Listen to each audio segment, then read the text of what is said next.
The CGPSC coach के YouTube channel में आप सभी का स्वागत है।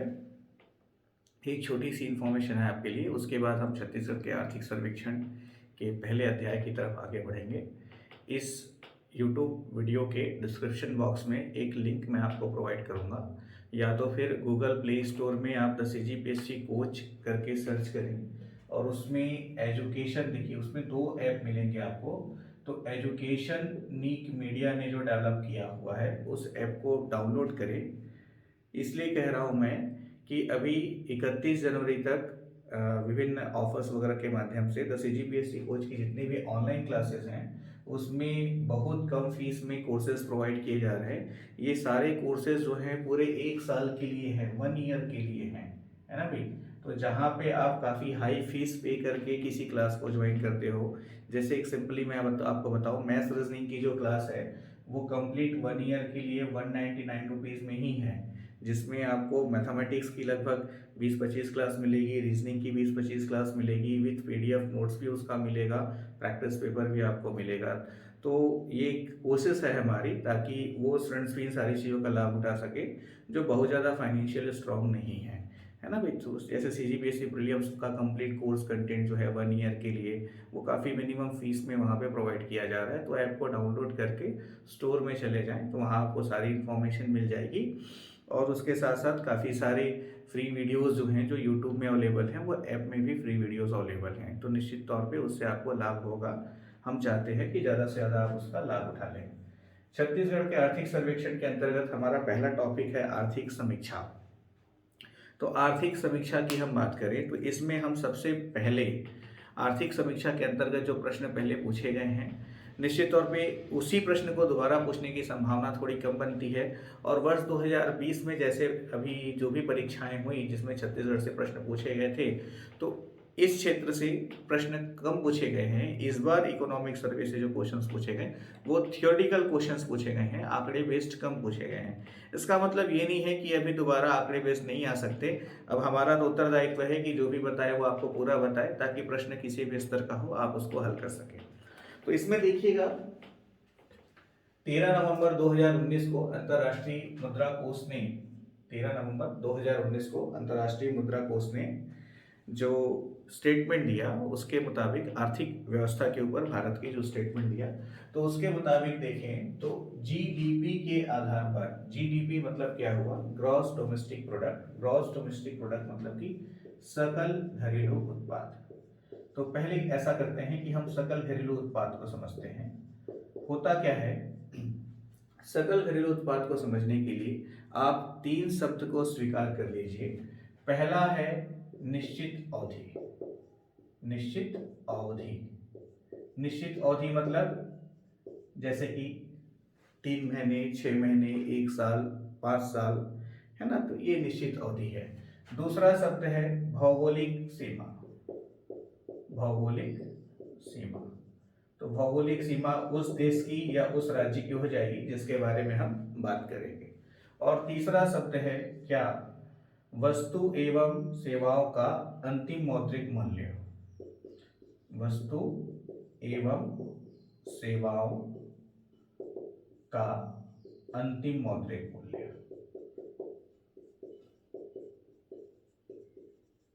अंतिम मौद्रिक मूल्य, तो ये आपका जीडीपी है, सकल घरेलू उत्पाद है। थोड़ा सा इसको मैं आपके लिए डिस्क्राइब करूं तो जैसे कि भारत की जो सीमा है तो उसकी हम बात करें, है ना भाई, ये जैसे भारत की सीमा है तो भारत की भौगोलिक सीमा, जैसे भारत के सकल घरेलू उत्पाद की मैं बात कर रहा हूं तो भारत का जो भौगोलिक सीमा है ये उसके आधार पर हुआ। ठीक है, तो भारत के भौगोलिक सीमा के आधार पर, तो ये इसकी भौगोलिक सीमा हुई। इसके अंदर, इसके अंदर मतलब कि बाहरी सीमा से या किसी दूसरे देश से भारत में जो पैसा आया वो इसमें शामिल नहीं होगा। बात को समझिएगा, भौगोलिक सीमा के अंदर का मतलब ये है कि किसी दूसरे देश से भारत में जो मुद्रा आई, जो पैसा आया, वो इसमें शामिल नहीं होगा। ठीक है, तो भौगोलिक सीमा के अंदर। अब देखिएगा निश्चित अवधि। निश्चित अवधि मतलब कि सामान्यतः हम 1 वर्ष की बात करते हैं, जैसे कि अभी आप लोग को मैं छत्तीसगढ़ का आर्थिक सर्वेक्षण वर्ष 2019-20 का बताने जा रहा हूं, जो कि आने वाली प्रारंभिक परीक्षा के साथ लगभग सभी परीक्षाएं जो वर्ष 2021 में आयोजित होंगी व्यापम या पीएससी की, उसके लिए बहुत महत्वपूर्ण होगा। ठीक है, तो निश्चित अवधि मतलब कि 1 साल। नॉर्मली हर साल इकोनॉमिक सर्वे आता है, हर साल बजट आता है, तो एक निश्चित अवधि है। ठीक है, वस्तु एवं सेवाओं का अंतिम मौद्रिक मूल्य। वस्तु एवं सेवा मतलब जैसे देखिएगा, इसमें खेती हुई, खेती से गन्ने का उत्पादन हुआ, गन्ने से चीनी बना, शक्कर बना, अब शक्कर से बनने वाले और भी कई चॉकलेट्स बने, प्रोडक्ट्स बने, हरी बात समझ में। तो इस तरह से सारी चीजें इसमें इंक्लूड हो जाती हैं, सारा प्रोडक्शन आ जाता है, लगभग सभी प्रकार के उत्पाद आ जाते हैं, है ना। तो सभी उत्पाद हैं जितने भी हैं, सभी प्रकार के उत्पाद। होता क्या है, उद्योग क्षेत्र को भी जो रॉ मटेरियल मिलता है वो या तो मिनरल्स के फॉर्म में मिलता है, खनिज के फॉर्म में मिलता है, या तो वो उसको एग्रीकल्चर से मिलता है। उद्योग ऐसा नहीं है कि मतलब आसमान से उनके पास रॉ मटेरियल आया और उसके बाद वो अपना उत्पादन कर रहे हैं। उद्योग भी जैसे कि आइसक्रीम बन रहा है, तो आइसक्रीम जिस दूध से बन रहा है तो वो एग्रीकल्चर में पशुपालन शामिल है, तो पशुपालन के अंतर्गत दूध का उत्पादन हुआ और उसी उत्पादित दूध से दही बना, मक्खन बना, आपका चीज वगैरह जो बना, ये सब क्या है, अलग अलग प्रकार के उत्पाद हैं। तो रॉ मटेरियल जो है वो तो मिल्क ही है, क्लियर है। तो यहीं पर उत्पाद एवं सेवाओं का, तो सेवा की बात करें तो जैसे कि संचार सेवा है, परिवहन सेवा है, चिकित्सा सेवा है, जितने, इवन एजुकेशन भी, शिक्षा भी एक प्रकार की सेवा है। तो जितनी भी चीजें जो सर्विस के अंतर्गत आती हैं, तो वस्तु एवं सेवा दोनों का अंतिम मौद्रिक मूल्य है ना भाई, तो उसका फाइनल जो लास्ट कॉस्टिंग है, अंतिम मौद्रिक मूल्य है, उन सभी को मिला दें तो फिर वह सकल घरेलू उत्पाद का निर्माण करता है।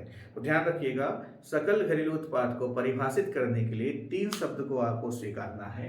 पहला शब्द है निश्चित अवधि, दूसरा शब्द है भौगोलिक सीमा, तीसरा शब्द है वस्तु एवं सेवाओं का अंतिम मौद्रिक मूल्य। बात खत्म। तो यहाँ पे अभी मैं इतना ही बताऊंगा, जो भारत की अर्थव्यवस्था की मेरी क्लास होगी उसमें इसको मैं और ज्यादा डिस्क्राइब करूंगा।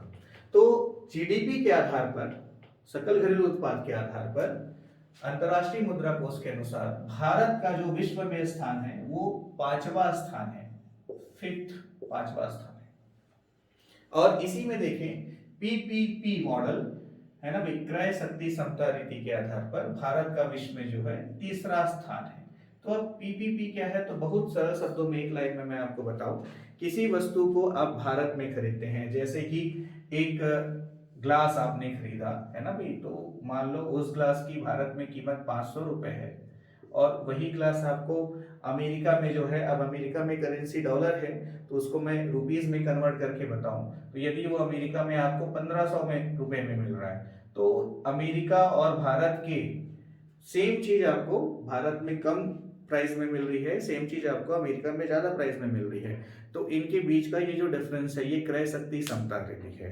तो अलग अलग देश की क्रय शक्ति जो है अलग अलग होती है, तो क्रय शक्ति समता रिधि के आधार पर भारत का विश्व में 3रा स्थान है। ये 2 महत्वपूर्ण प्रश्न हो गया। सबसे पहले अंतरराष्ट्रीय मुद्रा कोष ने भारत के विकास दर के बारे में बात कही, तो वर्ष 2018-19 में भारत का विकास दर 6.8% था और वर्ष 19-20 में भारत का जो विकास दर है वो 5% अनुमानित किया गया था अंतरराष्ट्रीय मुद्रा कोष के द्वारा, जो कि औसत ले जाने पर पिछले 2 वर्षों का 5.9% होता है। औसत लेने पर 5.9% होता है। मैं नहीं समझता कि आने वाली परीक्षा के लिए बहुत ज्यादा महत्वपूर्ण है। हरी बात समझ में। अब इसमें देखिएगा, भारत के परिप्रेक्ष्य में हम बात करें तो भारत जो है प्रगतिशील अर्थव्यवस्था वाला देश है। हमारा देश जो है प्रगतिशील अर्थव्यवस्था वाला देश है। तो उसका कारण क्या है, तो उसके कई कारण हैं, जैसे देश में शहरीकरण में वृद्धि हो रही है लगातार, है ना भाई। निश्चित तौर पर 1951 की जनगणना से 2011 की जनगणना को तुलनात्मक रूप से देखें तो 1951 में भारत में शहरीकरण की जो स्थिति थी और आज शहरीकरण का जो स्तर है, तो लगातार शहरीकरण में वृद्धि हो रही है। तो इन सभी कारणों से क्या, ऐसे कई कारण हैं जिसकी वजह से भारत की अर्थव्यवस्था को प्रगतिशील अर्थव्यवस्था के रूप में जाना जाता है, प्रगतिशील अर्थव्यवस्था कहा जाता है।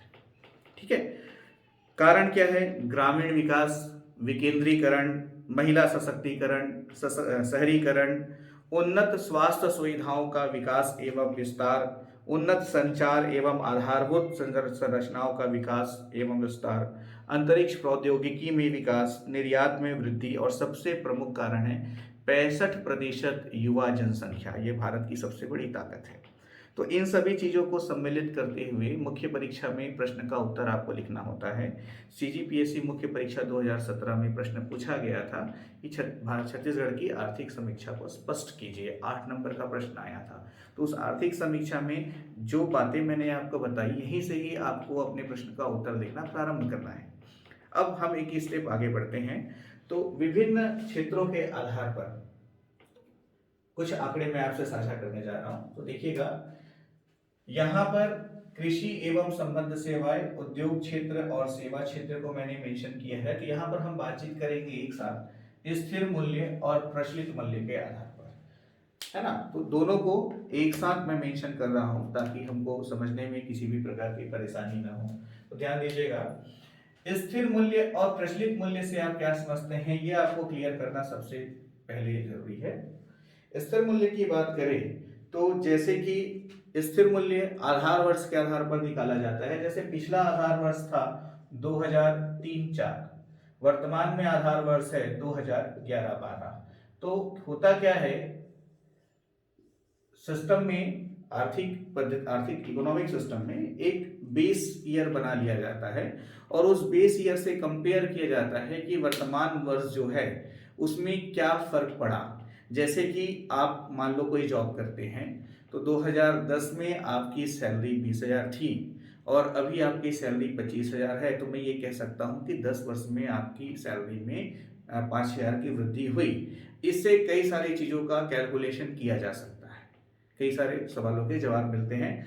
तो इस बेस ईयर को हमेशा जो है ना एक नियर अबाउट कॉन्सेप्ट के साथ लिया जाता है ना। जैसे 2003-04 में वस्तु का जो रेट था, जो वैल्यू थी, जो मूल्य था, वो कुछ और था, और 2003-04 से हम अभी 20 को कंपेयर करेंगे तो बहुत ज्यादा डिफरेंस मिलेगा। तो बहुत ज्यादा डिफरेंस मिलेगा तो सिस्टम में क्या दिखाई देगा, महंगाई कहीं 100% बढ़ गई। तो बेस ईयर इसीलिए चेंज हुआ, 2011-12 बनाया गया है अभी। अब 2011-12 से कंपेयर करें तो महंगाई वृद्धि तो हुई, महंगाई बढ़ी तो है, लेकिन बहुत मतलब कि 2003-04 के कंपैरिजन में 11-12 आधार वर्ष होगा तो कम बढ़ी है। तो वर्तमान में ध्यान रखिएगा, आर्थिक पद्धति में वर्तमान में भारत में आधार वर्ष क्या है, 2011-12 है। तो आधार वर्ष 2011-12 के आधार पर स्थिर मूल्य पर निकालते हैं डेटा, और इसी को जो अभी ईयर चल रहा है प्रेजेंट, तो उसके आधार पर निकालते हैं तो वो हो जाता है प्रचलित मूल्य। तो स्थिर मूल्य और प्रचलित मूल्य को और डिटेल में डिस्क्राइब हम इंडियन इकोनॉमी की क्लास में करेंगे। फिलहाल सीधे सीधे आर्थिक समीक्षा का जो डेटा है उसकी तरफ आगे बढ़ते हैं। तो स्थिर मूल्य वर्ष 2019-20 के आधार पर देखिएगा, जो राज्य का छत्तीसगढ़ का, अभी हम एसजीडीपी की बात करेंगे, सकल राज्य घरेलू उत्पाद की, तो 2,55,00,000 जनसंख्या के साथ देश का 16वां स्थान है, देश में 16वां स्थान है छत्तीसगढ़ का जनसंख्या के आधार पर। आ रही बात समझ में, इन सारे तथ्यों के आपने पहले पढ़ा है, इसमें कुछ नया नहीं है। तो इसमें देखिएगा एस जीडीपी, तो जीडीपी में क्या होता है, हम एस ले लेते हैं तो ये क्या हो जाता है, सकल राज्य घरेलू उत्पाद, है ना भाई। ये आपका ऐसा भी लिखा था GSDP, gross state domestic product. तो इसके बेसिस पे हम देखें तो छत्तीसगढ़ राज्य का सकल घरेलू उत्पाद वर्ष 19-20 में स्थिर मूल्य पर ये आपका 24347688 है ना भाई, 24347688 लाख रुपये अनुमानित है। ध्यान रखिएगा, शब्द क्या प्रयोग कर रहा हूं मैं, लाख रुपये अनुमानित है। ठीक है। अब जैसे कि एग्जाम में क्वेश्चन वगैरह आया हुआ है, तो वहां पर प्रश्न में ऑप्शन कैसा दिया हुआ था कि वर्ष 19-20 में छत्तीसगढ़ का या छत्तीसगढ़ राज्य का सकल घरेलू उत्पाद कितना अनुमानित है। तो 4 ऑप्शन दिए थे, तो वहां पे ऑप्शन कुछ इस तरह का दिया हुआ था जब ये प्रश्न पूछा गया था। तो उस ऑप्शन के अकॉर्डिंग मैं इसको कन्वर्ट करूं तो ये हो जाता है 2.43 लाख करोड़ रुपये। आ रही बात समझ में। तो 2.43 लाख करोड़ रुपए के फॉर्मेट में इसको लिखा जाएगा। ये राज्य का सकल घरेलू उत्पाद वर्ष 19-20 में अनुमानित है ना भाई, जो कि तीन क्षेत्रों में विभाजित हो जाता है, कृषि एवं संबद्ध सेवाएं, उद्योग क्षेत्र और सेवा क्षेत्र। कृषि एवं संबद्ध सेवाओं में क्या क्या शामिल है, तो जैसे कि पशुपालन है, वानिकी है, मत्स्य पालन है, फसलें हैं। इन चार क्षेत्रों को मिलाकर के कृषि एवं संबद्ध सेवाओं का निर्माण होता है। जबकि खनन एवं उत्खनन, विद्युत गैस जलापूर्ति, निर्माण एवं विनिर्माण, इसको मिला दें तो उद्योग क्षेत्र का निर्माण होता है। बाकी जो कुछ भी है वो सब सेवा क्षेत्र में आ जाता है। ये तीन प्रमुख क्षेत्र होते हैं अर्थव्यवस्था के। अब इसमें अर्थव्यवस्था में प्राथमिक क्षेत्र, द्वितीय क्षेत्र, तृतीय क्षेत्र भी लिया जाता है। तो ध्यान रखिएगा, खनन एवं उत्खनन प्राथमिक क्षेत्र में आता है। खनन एवं उत्खनन प्राथमिक क्षेत्र के अंतर्गत आता है, लेकिन खनन एवं उत्खनन आपका कृषि एवं संबद्ध सेवाओं के अंतर्गत नहीं आता। बात आ रही समझ में, दोनों में डिफरेंसेस क्या है? तो इसमें अब आगे समझिएगा, कृषि एवं संबद्ध सेवाओं का स्थिर मूल्य 2019-20 इस पर आर्थिक सर्वेक्षण 2019-20 के अनुसार आधार वर्ष 11-12 में स्थिर मूल्य में राज्य के सकल घरेलू उत्पाद में कृषि एवं संबद्ध सेवाओं का जो योगदान है वो 16.81% अनुमानित है। 16.81% अनुमानित है, मतलब कि ये 2.43 लाख करोड़ रुपए जो है, इसका 16.81% कहां से आ रहा है? कृषि एवं संबद्ध सेवाओं से आ रहा है, जिसमें पिछले वर्ष की तुलना में, अब मैं बात कर रहा हूं वृद्धि की, तो जिसमें पिछले वर्ष की तुलना में 3.31% की वृद्धि हुई है। जिसमें पिछले वर्ष की तुलना में 3.31% की वृद्धि अनुमानित है। तो योगदान पूछेगा तो प्रश्न का उत्तर ये है, वृद्धि पूछेगा तो प्रश्न का उत्तर ये है। दोनों में डिफरेंसेस है ना भाई, योगदान और वृद्धि अलग अलग चीज है। तो वृद्धि पूछेगा तो 3.31। अब पिछले 8 वर्षों का औसत कितना अनुमानित है करके कहा जाए तो औसत है 4.99%। औसत है 4.99%। क्लियर हुआ? ठीक है, तो ये तीन प्रश्न बन जाते हैं। अब इसी को मैं प्रचलित मूल्य के आधार पर बताऊं तो प्रचलित मूल्य में राज्य का सकल घरेलू उत्पाद जो है ये आपका 3.29 लाख करोड़ रुपए अनुमानित है प्रचलित मूल्य पर, है ना भाई। और इसमें पिछले वर्ष की तुलना में 8.26% की वृद्धि हुई है। ये दोनों अपने आप में महत्वपूर्ण प्रश्न हैं, पहले पूछे जा चुके हैं। तो पिछले वर्ष की तुलना में 8.26% की वृद्धि हुई है। यहाँ पर स्थिर मूल्य में मैं आपको बताऊं, जहां पर 2.43 लाख करोड़ रुपए एसजीडीपी अनुमानित है, तो इसमें पिछले वर्ष की तुलना में 5.32% की वृद्धि हुई है, अनुमानित है। ठीक है, तो अब देखिएगा प्रचलित मूल्य में आ जाए तो प्रचलित मूल्य में योगदान 22.07% कृषि एवं संबद्ध सेवाओं का है। राज्य के सकल घरेलू उत्पाद में प्रचलित मूल्य में कृषि एवं संबद्ध सेवाओं का योगदान 22.07% है और गत वर्ष की तुलना में 12.10% की वृद्धि अनुमानित है। वैसे ही आगे बढ़े, उद्योग क्षेत्र में आते हैं। तो उद्योग क्षेत्र में देखें तो स्थिर मूल्य पर बात करें जब हम, तो उद्योग क्षेत्र में देखें तो उद्योग क्षेत्र में स्थिर मूल्य के आधार पर 46.19%, 46.19% योगदान है किसका? उद्योग क्षेत्र का, राज्य के सकल घरेलू उत्पाद में, जिसमें गत वर्ष की तुलना में 4.94% की वृद्धि अनुमानित है और पिछले 8 वर्षों का औसत निकाले तो ये हो जाता है 5.42%। तो मुख्य रूप से इन दोनों पॉइंट पे यहाँ पे ज्यादा फोकस कीजिएगा। वैसे ही उद्योग क्षेत्र की बात हम प्रचलित मूल्य के आधार पर करें तो 3.23 लाख करोड़ रुपए एसजीडीपी जो अनुमानित है, एसजीडीपी जो है, तो इसमें उद्योग क्षेत्र का हिस्सेदारी है या उद्योग क्षेत्र का योगदान है 41.08% और गत वर्ष की तुलना में 5.51% की वृद्धि अनुमानित है। ठीक, वैसे ही सेवा क्षेत्र की बात करें तो 19-20 में स्थिर मूल्य पर आधार वर्ष 11-12 में राज्य के सकल घरेलू उत्पाद में सेवा क्षेत्र का योगदान 37% अनुमानित है, जिसमें गत वर्ष की तुलना में 6.62% की वृद्धि अनुमानित है और पिछले 8 वर्षों का जो औसत वृद्धि है वो 6.52% है। यहां से आगे देखिए प्रचलित मूल्य में, तो प्रचलित मूल्य में सेवा क्षेत्र का योगदान 36.85% अनुमानित है और गत वर्ष की तुलना में 9.35% की वृद्धि अनुमानित है। एक प्रश्न महत्वपूर्ण ये भी होता है कि स्थिर मूल्य पर राज्य के सकल घरेलू उत्पाद में सर्वाधिक योगदान किस क्षेत्र का है? तो देखिएगा, सर्वाधिक योगदान आपका उद्योग क्षेत्र का है। तो यदि इसको मैं घटते क्रम में आपके लिए असेंबल करूं, जमा दें, तो सबसे ज्यादा योगदान किसका है? उद्योग क्षेत्र का है। उद्योग के बाद दूसरा हिस्सा है किसका? सेवा क्षेत्र का है सबसे ज्यादा योगदान। और तीसरा स्थान है कृषि एवं संबद्ध सेवाओं का। तो ये भी अपने आप में प्रश्न बन जाता है। यही चीज एज इट इज आपका प्रचलित मूल्य के आधार पर भी लागू होता है। तो स्थिर मूल्य पर पूछे तो भी प्रश्न का उत्तर वही है, प्रचलित मूल्य पर पूछे तो भी प्रश्न का उत्तर वही है। इसमें कोई बहुत ज्यादा समस्या नहीं होती। अब इसमें देखिएगा, योगदान में सबसे सर्वाधिक किस क्षेत्र का योगदान है? तो सर्वाधिक में आप लीजिए आंसर स्थिर मूल्य पर पशुपालन, और न्यूनतम में आप लीजिए वानिकी 0.79% के साथ। ठीक है, तो इसको जो है परीक्षा में पहले पूछा जा चुका है, वानिकी वगैरह को 2 बार 3 बार पूछा हुआ है सीजीपीएससी प्रीलिम्स में। अब स्थिर मूल्य पर वृद्धि की जब बात हो रही है वर्ष 19-20 में, तो इसी को भारत के परिप्रेक्ष्य में मैं आपको बताऊं, तो भारत के परिप्रेक्ष्य में वृद्धि जो है 19-20 में कृषि एवं संबद्ध सेवाओं के क्षेत्र में 2.8% की वृद्धि अनुमानित रही। उद्योग क्षेत्र में 2.5% की वृद्धि अनुमानित रही। और सेवा क्षेत्र में भारत के सकल घरेलू उत्पाद में गत वर्ष की तुलना में 6.9% की वृद्धि अनुमानित रही।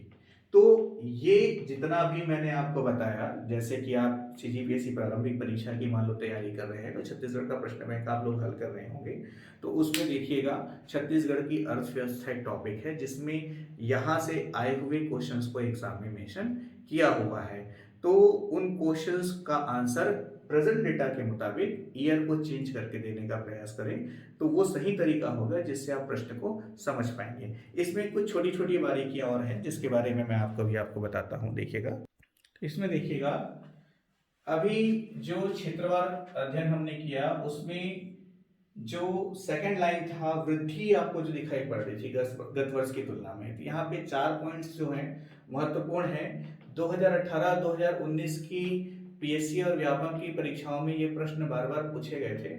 2020 में यहाँ से कोई प्रश्न नहीं आया है, और इस बार आ भी सकता है, नहीं भी आ सकता है, आने की संभावना कम है। फिर भी जानकारी आपसे साझा कर दी जाए तो देखिएगा, उद्योग क्षेत्र के परिप्रेक्ष्य में महत्वपूर्ण हो जाता है वर्ष 2014-15। वर्ष 2014-15 क्यों महत्वपूर्ण हो जाता है? क्योंकि उद्योग क्षेत्र में वर्ष 2014-15 में उद्योग क्षेत्र में वृद्धि में कमी, मतलब आपका जो प्रतिवर्ष वृद्धि होता है ना भाई, गत वर्ष की तुलना में जो वृद्धि होता है, तो उस वर्ष वृद्धि नहीं हुआ था, उस वर्ष कमी आई थी, है ना।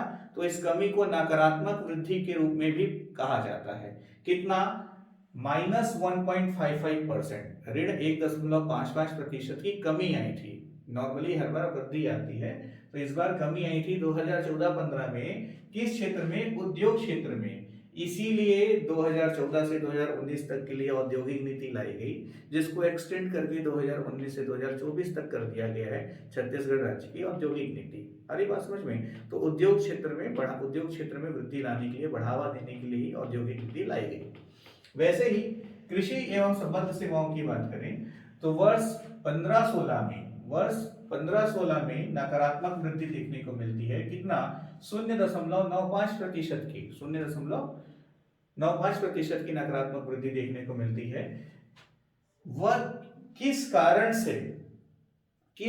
से वर्ष 15-16 में कृषि एवं संबद्ध सेवाओं में नकारात्मक वृद्धि दिखाई पड़ती है?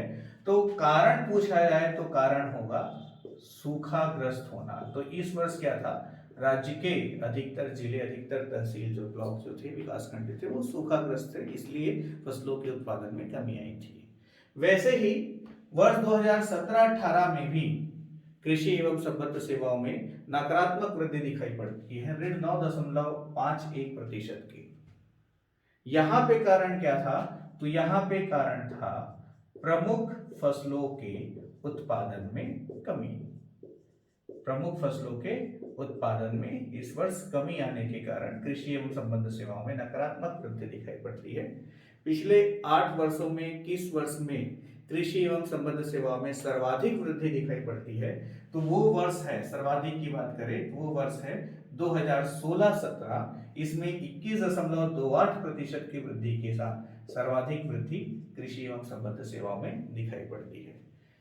उद्योग क्षेत्र, कृषि क्षेत्र और सेवा क्षेत्र में ऐसा कौन सा क्षेत्र है जिसमें गत वर्षों में लगातार वृद्धि दिखाई पड़ती है, तो सेवा क्षेत्र में लगातार वृद्धि जो है परिलक्षित होती है। सेवा क्षेत्र में भारत के परिप्रेक्ष्य में भी और राज्य के परिप्रेक्ष्य में भी लगातार वृद्धि हो रही है। तो यहाँ पे इकोनॉमिक पार्ट जो था, आर्थिक समीक्षा जो था हमारा, जो एनालिसिस हम कर रहे थे, इसका एक पोर्शन यहाँ पे समाप्त होता है। अब इसी में एक छोटा सा वीडियो मैं आपको और प्रोवाइड करूंगा जिसमें मैं आपसे प्राथमिक, द्वितीयक, तृतीयक, चतुर्थ और पंचम क्षेत्र के बारे में चर्चा करते हुए बजट के बारे में ये जो विवरण है वो आपसे साझा करूंगा। Wish you all the best. Thank you very much.